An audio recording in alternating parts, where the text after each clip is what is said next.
Hello, Reed. Good morning and welcome to the United Stand. This is your latest Manchester United news and it's your preview for the Brighton game because you know what? It may be the start of the week, but we're fast into the preparations for another game. That's just the way it's going to roll. Whether that's a good thing or a bad thing, I don't know. I think, look, we've got these games to play. It's a rearranged game against Brighton. They're a very good team. We'll be talking about them in a moment, but we'll also be talking about how United should be lining up. And I think the first thing we need to say is there is a bit of news coming out about United appointing a deputy to our director of football. This is coming from David Ornstein. Also, Gary Neville speaking on his podcast yesterday saying that we don't like the leaks, but we know where they're coming from. Should we be getting a name of who that's from? I'll be talking about that in a minute as well. But in relation to Brighton, they're a good side. They're going to be an expressive side.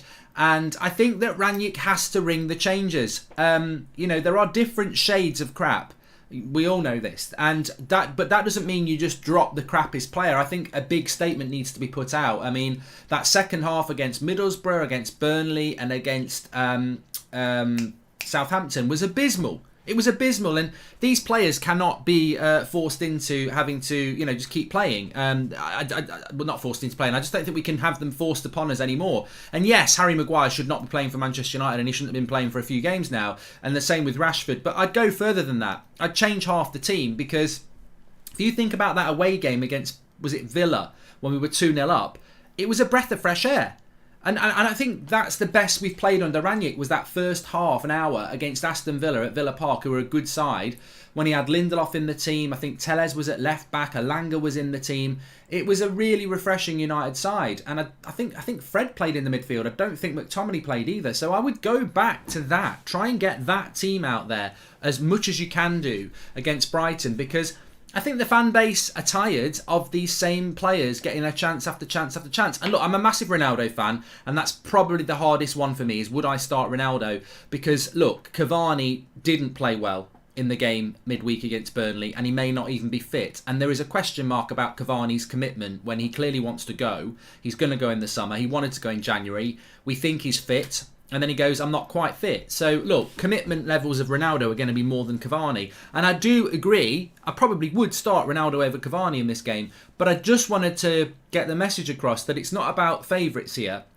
It's about the changes that need to be made. And for me, I would drop Ronaldo to make the point of Maguire needs dropping, Shaw needs dropping, McTominay needs dropping, and Rashford needs dropping. So if that means Ronaldo gets dropped as well, then I'm happy for that to happen because ultimately I think half the team needs changing. I think we're fed up with the favourites.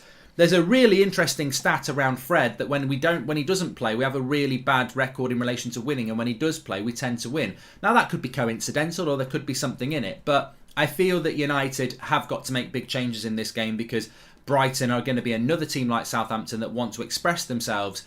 And I think we're past the point of no return in relation to second chances. This is not second chances for the likes of Maguire and Rashford and everybody else. This is their 5th, 6th, 7th, 8th, 9th chance this season. So we'll get into that in a minute. But first of all, let's hit the headlines.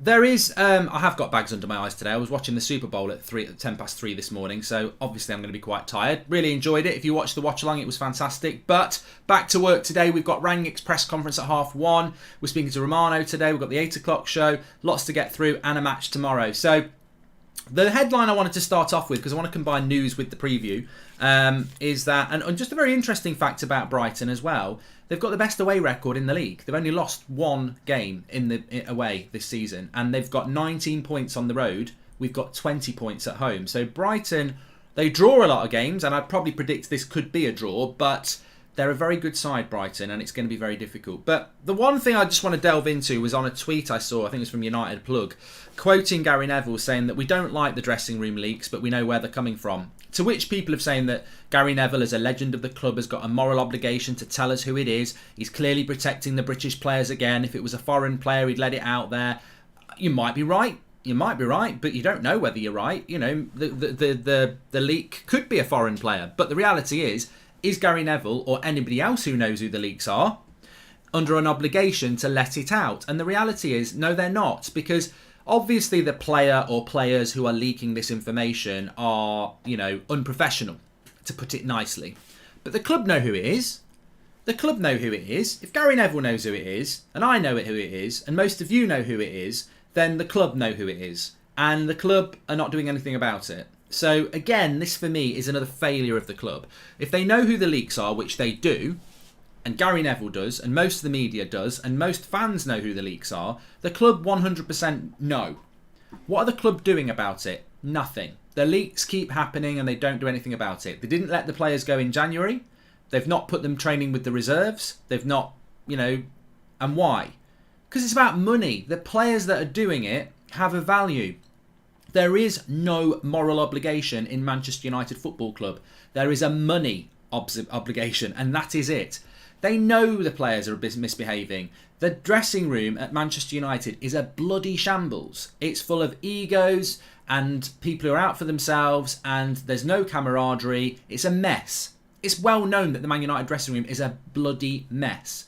But the club, whilst not being responsible for it, they actually allow it to develop, because there's no leadership. Because you know why United won't do anything when they know people are leaking information and they don't get on? Instead of getting people in to sort that dressing room out, they don't. They get peacemakers in. That's all they want. Peacemakers. Try and keep it on the lowdown. Because if you've got a player who's leaking information and they're worth 40 million, oh no, we can't throw them under the bus because then they're worth nothing and we don't make 40 million. That 40 million could be dividends for the next 2 years. That's how United work. So before you go in on Gary Neville or anybody else for not telling you who the dressing room leak is, and I wish they would do, I wish they would do, because then we'd know. But the club don't want it out there, because then the value of that player depreciates. When the reality is, this is just Man United and their bank balance approach, social media FC, because they're thinking, if we expose the leak, their value just goes through the floor and we lose 20, 30 million. But the reality is, you're losing tens of £1 million anyway because of the disruption that these people are causing. We might not get Champions League football. The team is a mess. We're dropping points all over the place. But, United will be fully aware who the leaks are. They just don't want to cause waves because it's all about their money. Hi Mark, the women's team is better balanced and better made than the men's team. They were remade in 2008. Absolute incompetence or social media obsession, says Klaus. Thank you very much for the super chat there. If Cavani starts, Ronaldo is gone in the summer, says Captain Monopoly. And starting to be... look, you can speculate who it's going to be. But look, the reality is, De Gea contract, says Prabesh. There's a decision to be made on David De Gea's contract. I don't think it's a discussion for this morning. There has been, we were told at Christmas that there was an article on the United Stand, actually. If you go back and look at the UnitedStand.com, De Gea contract. Weeks ago, we were told that there is discussions ongoing for David De Gea's contract. Look, United have mismanaged that situation. You could say, a lot of leaks around this situation when it comes to Henderson and De Gea. Dean Henderson thinks he should be United's number one. He's probably one of the few. There's a bit of a cult on Twitter. There's a few journalists. But Dean Henderson thinks he should be number one. You shouldn't. David De Gea is our best player this season, so you shouldn't be number one. So, really, you need to get a move. But, United... for me, David De Gea's, coming up for 31 or he's 31. He's got many years ahead of him. He's the number one keeper. He's one of the least problems we've got in the team. Give him a new contract and sell Dean Henderson. Simple as that for me. It'd be a massive risk to do anything else. There is a story from David Ornstein saying that Manchester United are looking to bring in a deputy director of football as well, just before we talk about the Brighton game in a little bit more depth. So this deputy director of football would be to work under Murta, which I thought was what Fletcher was doing as a technical director. What's Rangnick doing? Romano said yesterday that once they've sorted the manager out, Rangnick will be working with the club to sort out a young striker and a midfielder in the summer. But then we've got a story from David Ornstein that United are looking to recruit a deputy director of football to work under John Murta. Personally, I'd like us just to have a decent director of football. I don't rate Murta. He's been recruited from within the club. And I know there are people out there that champion Murta and Fletcher, but the reality is we've been crap for 10 years, people. And Murta's been at this club for a long time, and we've been crap. So the evidence is that he's not very good at his job, but recruited from within. Who's the deputy director of football going to be? Rio Ferdinand? Maybe, who else can we get? I don't know. Phil Neville? Somebody who works in accounts? I don't trust the club to bring anybody in who's any good, and they won't have any power anyway. But I do question what Ralph Rangnick's doing. So, look, deputy director of football. Maybe if Fletcher took his tracksuit off and put his suit on and did his job as a technical director, we wouldn't need another deputy director. The club's it's a shambles, isn't it? There's no point getting angry about it on a Monday morning. The club is a shambles. Darren Fletcher, as technical director, is sat next to Ralph Rangnick in training and at matches, every bloody game, is his boss sat next to him. It's a joke, an absolute joke. And now we're looking for a deputy director of football when we're not, the director of football and the board are not achieving anyway. It's a joke. It'll be an ex-player, or it will be somebody from within the club. I guarantee you, it's a waste of time. Want to see Man United get relegated for the Glazers out, says Nathan. It's a silly question on a Monday morning, Nathan, when I've had a few hours sleep. I'm never going to want Manchester United to get relegated, am I? And I don't agree in those hypotheticals of, would you like to see United get relegated if it meant the Glazers left? Well, it's never going to happen, is it? So it's just a silly point in the morning. If you want to get involved in that in the chat, then do. But I've said before, obviously I'm operating on a few hours sleep, so I might be a little bit tetchy this morning. But I've said before, my opinion, and I could be completely wrong, is that this club is fast forwarding, heading towards oblivion in relation to, we are going to get worse. I see other clubs below us who are better run with more ambition, and I see clubs above us who are better run and better, and they're not going to get any worse. So I just don't see it for United, and it's very interesting. I was watching the Super Bowl last night, and really don't go and watch the Super Bowl because the Rams won. But what I wanted to say was that if you want to understand what Manchester United are, you need to understand American football, and because that's the Glazers own Tampa Bay Buccaneers, and the reality is, the Dallas Cowboys make more money than any other American football team, franchise. This is where we're going. They haven't won the Super Bowl in years. Over 10 years. I think it's 16 years they haven't won a Super Bowl, which is what you need to win in American football. Yet they make more money than anybody else. Because marketability and brand exposure, they're brilliant. But they don't win anything, and they haven't won anything for years. This is what the Glazers have done with Manchester United. They've turned us into an American football franchise. We make loads and loads of money, but we don't win anything. We've just had a £25 million a year training kit sponsor. Who pays £25 million for a training kit sponsor? Well, actually, it's a really good idea because our winning team picks, that's the only place we win on the training ground. So the Glazers have played this perfectly. Rather than getting so infuriated with all this nonsense all the time, why not just stop supporting Man United, says Davin? Because that, to me, is disgusting. That's disgusting. I don't know how the modern fan works, but that is disgusting. I cannot get my head around how you stop supporting a football club, because you can dislike the Glazers, you can dislike the players, and trust me, I'm in that mindset. But supporting Manchester United is your reason to support Manchester United. I support Manchester United because my granddad supported Manchester United because he loved the Busby Babes, and then my mum loved George Best, and then obviously I grew up knowing all those things. I saw that Sir Alex Ferguson team, the Paulins, Cantona, Hughes, that team, and then Roy Keane comes in, and then we build the team that won the treble with the class of 92, and then you go through the noughties with Rooney and Ronaldo. That's Manchester United to me. It's not the Glazers, and it's not these players. How I feel about Manchester United at the moment is that we've been invaded by frauds and imposters.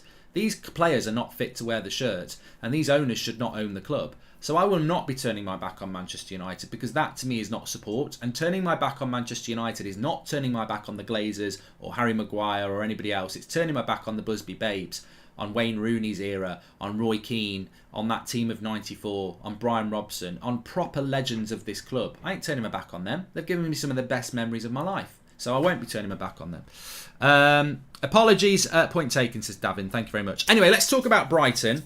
So, Brighton this season, what are they going to offer Manchester United? Well, Brighton are a footballing side, which is good because they play in the Premier League, but they're a team that wants to play football. They'll pass out from the back. They're not scared if they're under pressure in their own half. It's triangles. It's high energy. It's forward thinking. We know what Brighton can do. Now, Brighton can leave themselves open. We can beat Brighton, and I think we need to beat Brighton, but they will give us a game. They're better than Burnley. Southampton against Brighton is probably Brighton are better, to be fair. So it's going to be a proper test, and we know about people like Potter as the manager, and we know about people like Lamptey at right back, and Morpay and Basuma and players like that. It's going to be a test for us tomorrow. It really is, and I think the only way that United can face this test, and we've got to win this test. We need to win. Have to win 100%. That top four spot's not gone yet, despite us losing 4 points. But we are going to start playing teams from the top half of the table, and this is a team from the top half of the table. Leeds and Watford after this, got to win those games. But the Brighton game, we can't afford to drop any more points. So how we approach this game and how Rangnick approaches this game, I'm fed up of saying this, but it is monumental in the sense that if we put out a very similar team to that we did against Southampton, what are we doing as a football club?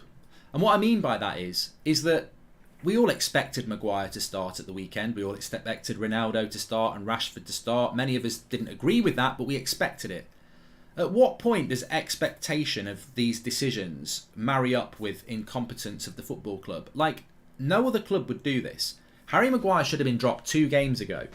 Rashford should not be starting ahead of Elanga. And obviously there's debate about people like Ronaldo and Luke Shaw and McTominay and a few others as well.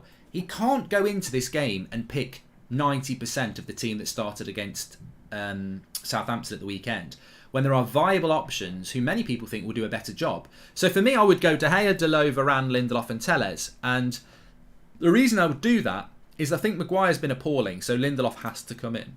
As we break each change down, I want to be fair about it, because there are different shades of underperforming. I think Harry Maguire is the biggest underperformer in that team. He's the captain, he's costing us goals, he's massively out of form, he's the easiest player to drop. So for me, Lindelof comes in. But at left back, Luke Shaw's looked okay. He's looked like he was getting back towards his best, and I think Rangnick wants to pick Shaw. But, you know, at the end of the day, Rangnick wants to pick Maguire. So what does that mean? But I do believe that you've got to look short-term as well as long-term. Luke Shaw needs dropping. He's played 2 people on side. He wasn't the main contributor to the last 2 goals we've conceded, but he has messed up the defensive offside line. And he's faded massively in the second half of both games. So, look, first half against Burnley was really good. First half against Southampton, I thought he was good. And there is a bit of a combination building there with Sancho. But he has paid a part in both goals we've conceded, which have basically cost us points. And on top of that, he's faded off in the second half. So I would bring Telles in, because that's the whole point of having a deputy. And I think that Telles does deserve to have a shot at this game. So I would put Telles in there. Now in the midfield, I think McTominay is again nowhere near as bad as Maguire and Rashford, but he's been non-existent in the last 2 games. I've had people say to me, "Oh, you're picking on McTominay." Well, I'm like, well, what's he done good in the last 2 games? Our midfield's been overrun in the second half of both games against Burnley and Southampton, and he's the holding midfielder. Now, he's been overrun at times because the 2-8s aren't helping him, but he's not very good in that position. So I don't see why he would get away with being dropped just because there's players worse than him. I think he's massively underachieving at that position. So I would drop him, and I would bring Fred back in. You could argue that you could play McTominay and Fred and drop Bruno or Pogba, and he may well do that, and I think he will go back to that when we play better teams. But for this game, I'd want Pogba and Bruno in the team, because I think we're playing a team that plays football, and we need as many footballers on the pitch as possible. And Fred just gives us some energy, so I would bring Fred in for McTominay. Obviously, I'd pick Pogba and Bruno. They need to be more disciplined.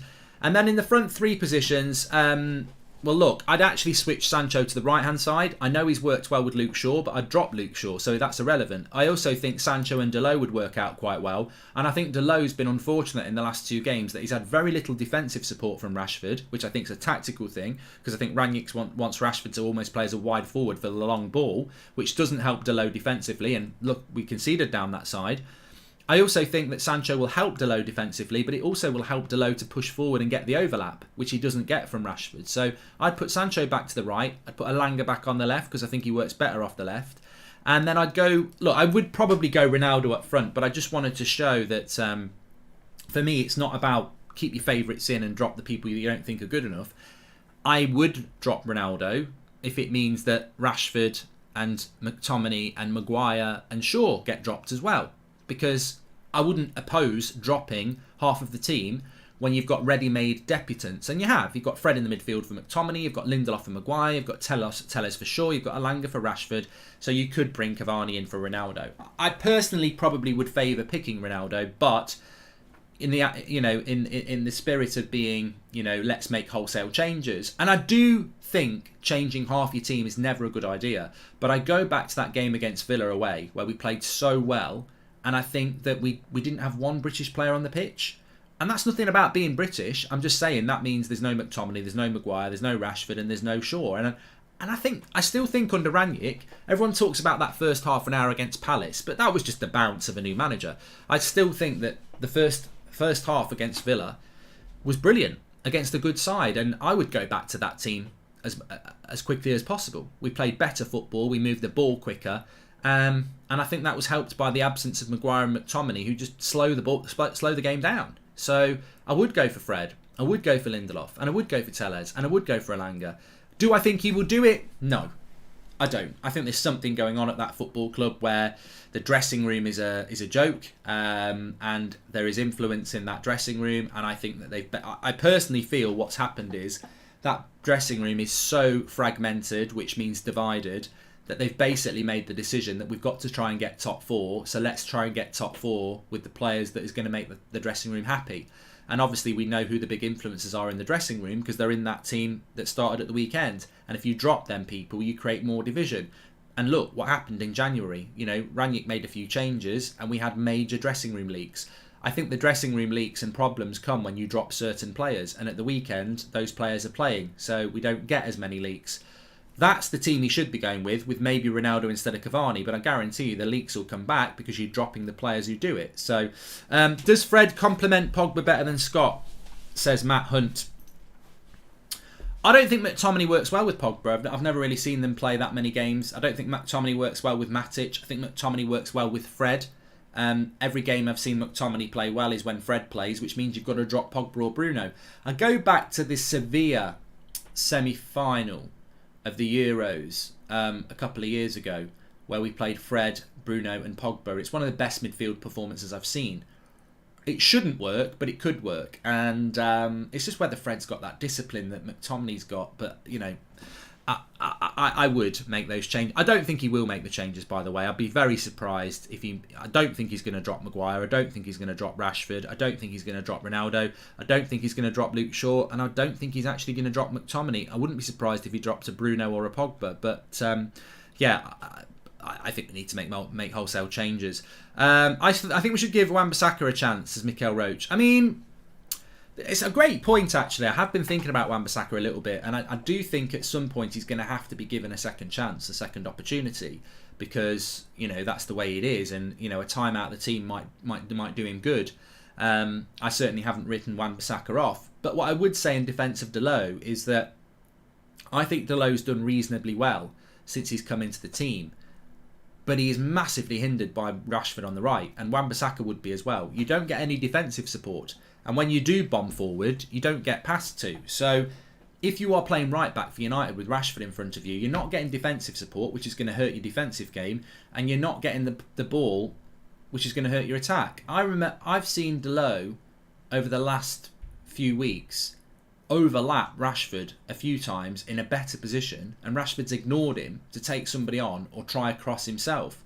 And Rashford's crossing is just weird. It's almost like a cross shot. He knuckleballs it. It's weird. So, you know, Dalot does put himself into positions, but he gets ignored, whereas Sancho won't do that. So it's all about who you've got playing with you on the right wing. You know, Ricky always says, I'm telling you now, Dan James. Well, the reality is, Dan James is very limited. But Dan James would track back and help the fullback. Lost all faith in Rangnick. His tongue is as far up Maguire's backside as the tapeworm is up mine. British bias. His team sheets prove me correct, says James. Well, look, there will be people who are critical of Rangnick. I get that. I understand that. I'm not going to argue with that. You've got enough... I mean, it always makes me laugh when people say that... I was tagged into something this morning. I think it was about bloody Maguire or something. The only reason Maguire gets stick is because people who watch the United stand and Goldbridge has got an agenda. And I'm like... You really do the human race a discredit. Like, do you think people watch things and are there with their mouth wide open, just, you know, being brainwashed? The one thing about football I've always known is that everybody from any age, they'll form their own opinion. That's the great liberating thing about liking football. And I remember it when I was like 9 or 10. It didn't matter what my granddad said, or my dad said, or my mates at school said. I had my own opinion. You know, strong opinions, and that's what football fans do. So there is no influence. I don't think people get influenced by opinion. I think the fact is that Maguire is universally established to be quite poor at the moment. There's no influencing people. You know, I think if you were trying to influence people, you've got to go for a player that's performing well. You know, I'd be going De Gea's crap, this, that, and the other. When he's not, that would be an experiment in trying to influence people. You know, when logically it's an incorrect decision. It's not illogical to say that Maguire's crap. It's not illogical to say that Rashford's underperforming, Ronaldo's underperforming. It's not illogical to say that McTominay's struggling as a holding midfielder. it's also not illogical to start putting some of the blame onto Ralph Rangnick. I mean, he's the manager of the club. Some people will do that. Personally, I think there's far more things at play. I think Rangnick is completely and utterly tied up. And what I mean by that is I don't think he's got any power. I think he's in a weak position. I think he's getting it from both ways.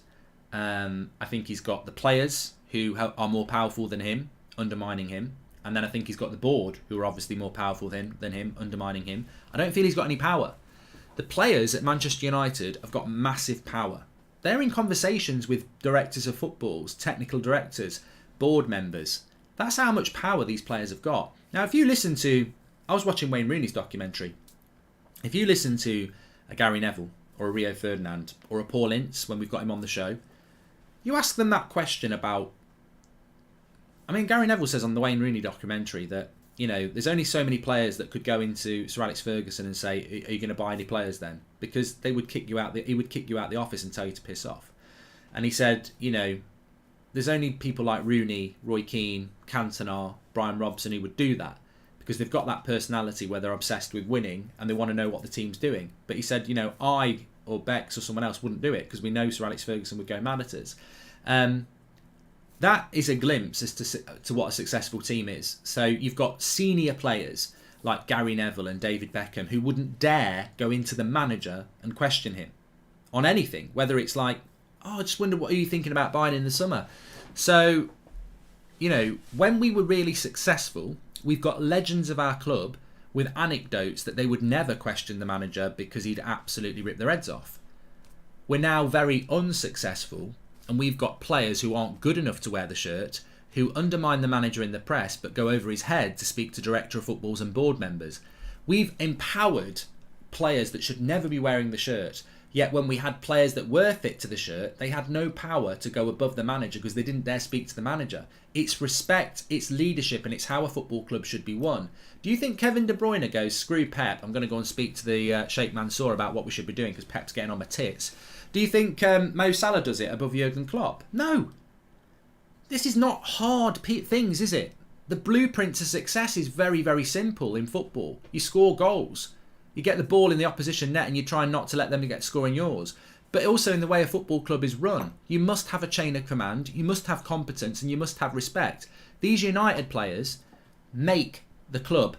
It always comes back to money. Why, you must say, why would the board listen to a player over a manager? Well, it's a simple thing again, isn't it? Certain players in that team make the club way more money than a manager does by winning games.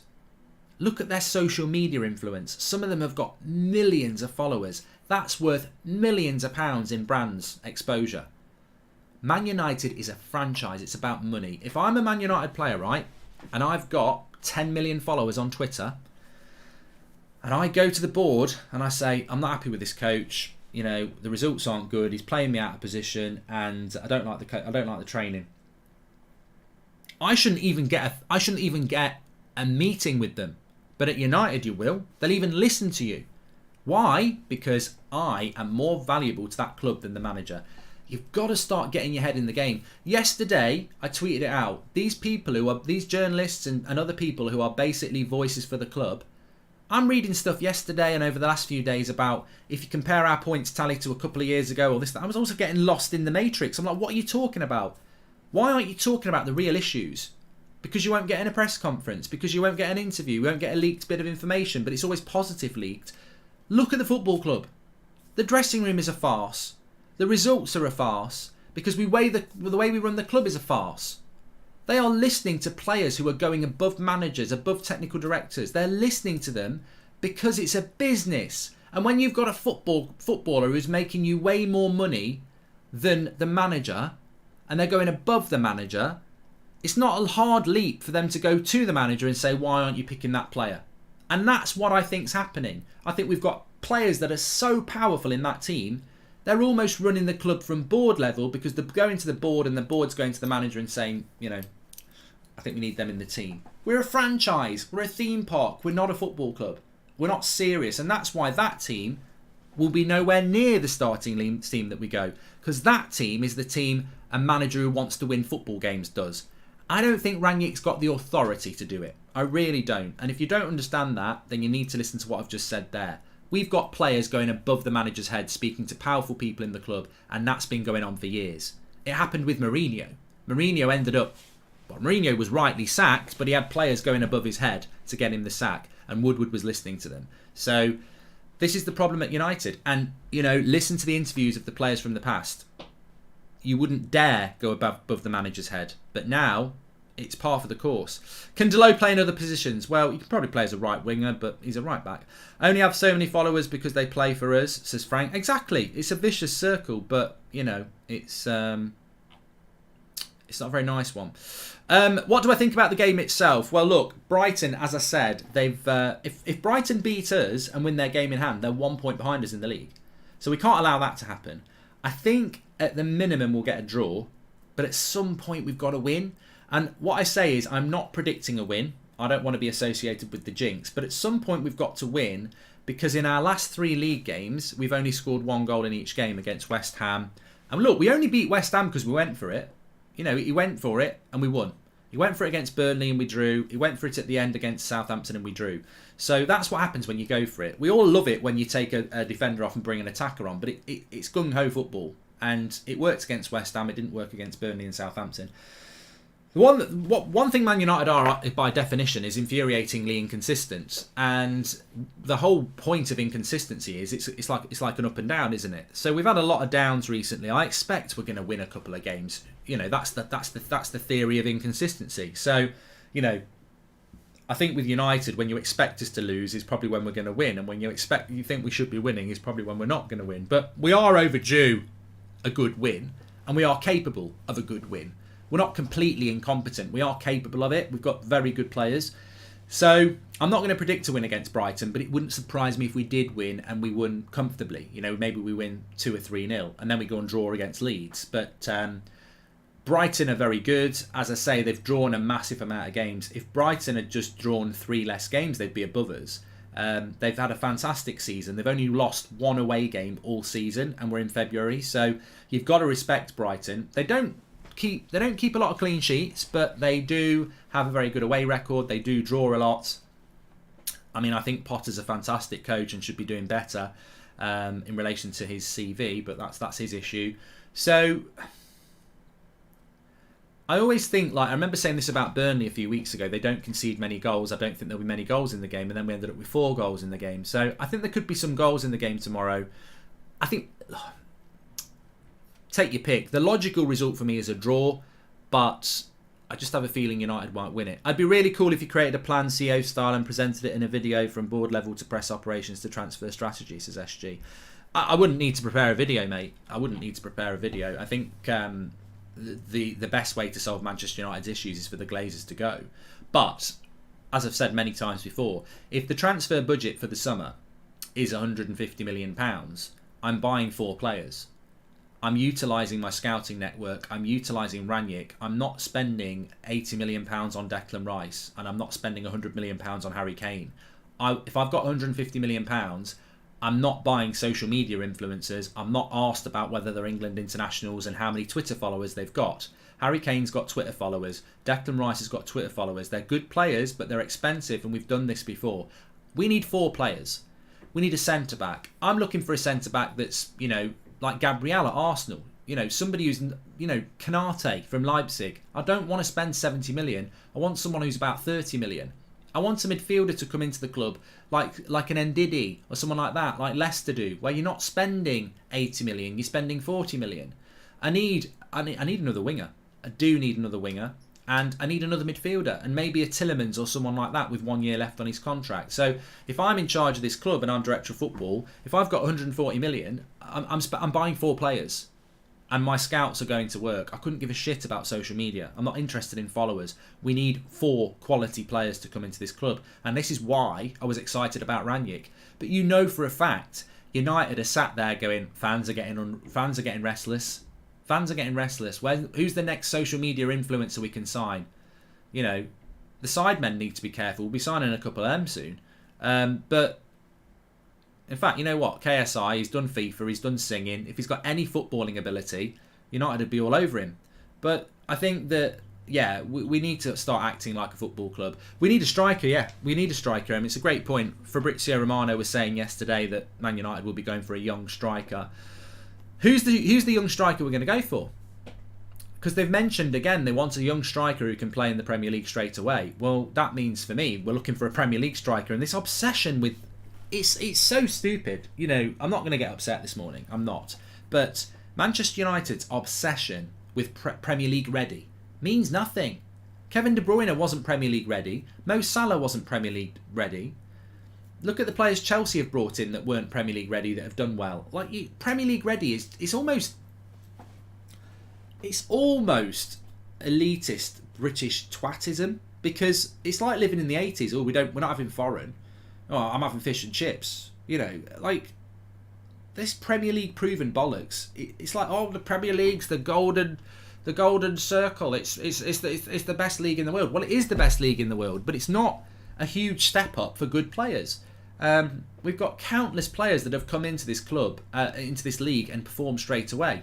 And they're probably going to be better players as well. I was saying this yesterday. Who is the better signing for Manchester United? Declan Rice at 80 million or Tchouaméni at 40 million? Now, people will quite rightly say, well, Tchouaméni's playing in the French league, which is not as good as the Premier League. But if you've actually watched him play when he's played for France especially, he's playing with the likes of Kante, Pogba and all the stars that France have got, and he doesn't look out of place. There's a big hint there that he's probably pretty good. But I don't even know if he's on Twitter. So we'll go for Declan Rice. And I like Declan Rice. I do. But I watched him again against Leicester yesterday. And I was like, he's good. But I can see him running around in our midfield not making much of an influence. Because we've been here before. I'm not saying Tchouaméni is the answer. I just think he's a good example of how, if you're a football club, you probably go for Tchouaméni. If you're a brand and a franchise, you probably go for Declan Rice because it's got more value. You know, Declan Rice hanging out with Rashford and Luke Shaw on the shirt kit launch is going to get you more exposure than Tchouaméni. Simple as that, because he's got a higher profile. And United love that.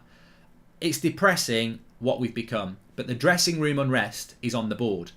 They won't expose who are doing the leaks because they don't want to expose that person because they'll lose value. And they're speaking to players who go above the manager's head because those players have got huge social media influence, and that's what the club are interested in. And the club has been destroyed by the owners and the board, who have turned it into this franchise about making money, and that's all they're bothered about. You know, they want certain players to start because those players are very valuable to them when they're talking to brands. You know, if you're going to a brand and they say, right, okay, what's your reach beyond your football club? And you go, well, I've got such and such who's got 10 million followers on Twitter and Instagram, and they'll be wearing the kit with the sponsor. Great. But that's no good to me if they're not being picked. Don't worry about that. We'll get them in the team. I genuinely think this football club has started picking players because of their influence and not because of their ability. Tell me I'm wrong. Tell me I'm wrong. And we're dropping points because of it. We're not picking players on ability. We're picking players on influence. It's very, very obvious. And on that bombshell, we will leave it there because we've got Ralph Rangnick's press conference reaction coming up at quarter to 2. Thanks everybody for watching. Make sure you smash a like on the video. I feel sorry for Ralph because he isn't being listened to. 100% Michael Nolan. 100%. He's got people going above his head. He's got people, you know, causing division. We're social media influencer FC. Speak to you all in a bit. Thanks for watching.